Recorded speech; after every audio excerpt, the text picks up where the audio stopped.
आप में से कितने लोग एपीजे अब्दुल कलाम को अपना हीरो मानते हैं? कितने लोग निकोला टेस्ला की सोच और इन्वेंशन से आज भी हैरान हैं? और सुभाष चंद्र बोस, जिनका नाम सुनते ही रगों में जोश भर जाता है। लेकिन आज मैं आपसे एक ऐसा सवाल पूछना चाहता हूं जो शायद आपने कभी सोचा ही नहीं होगा। क्या आप जानते हैं कि इन सब महान लोगों के भी एक ही हीरो थे? और वो हीरो कोई साइंटिस्ट नहीं थे, कोई राजा नहीं थे, वो एक सन्यासी थे। उनका नाम था स्वामी विवेकानंद। स्वामी विवेकानंद का जन्म 12 जनवरी 1863 को मकर संक्रांति के दिन हुआ था। उनकी माँ भुवनेश्वरी देवी भगवान शिव की बहुत बड़ी भक्त थीं। कहा जाता है कि उन्होंने सपना देखा था कि भगवान शिव उनसे कह रहे हैं कि वे उनके बेटे के रूप में जन्म लेंगे। उसी बच्चे का नाम रखा गया नरेंद्रनाथ दत्त, जिसे घर में सब प्यार से नरेन कहते थे। नरेन का परिवार पढ़ा लिखा, सम्मानित और दूसरों की मदद करने वाला था।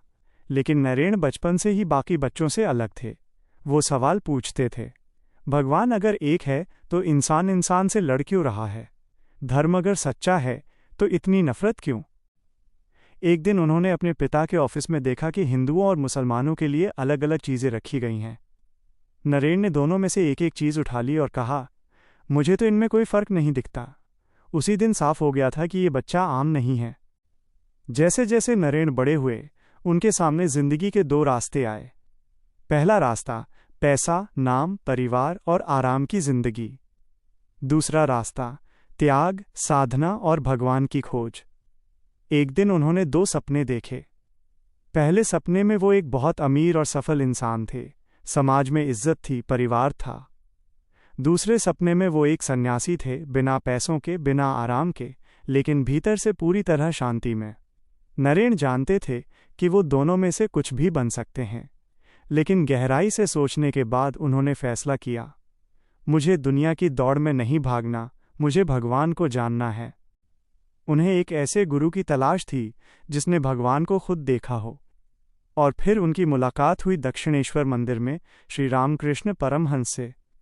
रामकृष्ण ने उनसे सीधा सवाल पूछा, क्या तुम सच में भगवान को देखना चाहते हो? नरेन ने बिना रुके जवाब दिया, हाँ, अभी। रामकृष्ण समझ गए कि यही वो शिष्य है जिसके लिए वे इंतजार कर रहे थे।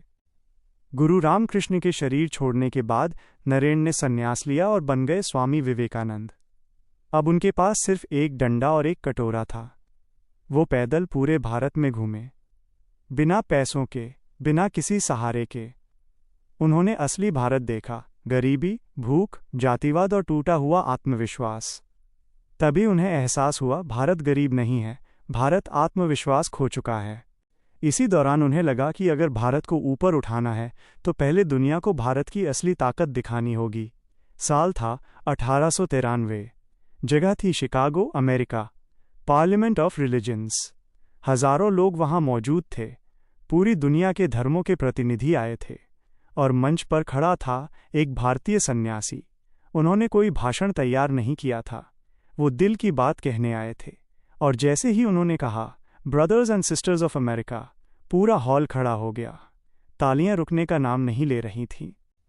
उस दिन स्वामी विवेकानंद ने दुनिया को सिखाया कि धर्म लड़ाता नहीं, धर्म जोड़ता है। उन्होंने कभी ये साबित करने की कोशिश नहीं की कि उनका धर्म सबसे अच्छा है। वो कहते थे, सभी धर्म सच हैं, बस रास्ते अलग अलग हैं। जैसे एक घर में जाने के कई दरवाजे हो सकते हैं।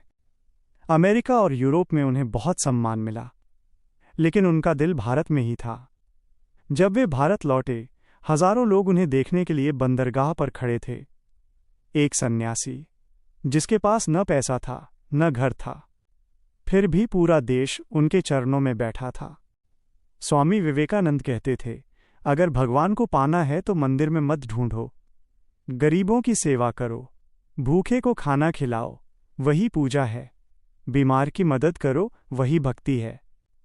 इंसान की सेवा ही भगवान की सच्ची सेवा है। सिर्फ 39 साल की उम्र में स्वामी विवेकानंद ने इस शरीर को छोड़ दिया, लेकिन उनकी सोच आज भी जिंदा है। आज एपीजे अब्दुल कलाम हो या दुनिया के बड़े थिंकर, सब मानते हैं कि उनकी सोच की जड़ स्वामी विवेकानंद थे। इसलिए याद रखना, हर महान इंसान के पीछे एक महान सोच होती है, और उस सोच का नाम था स्वामी विवेकानंद।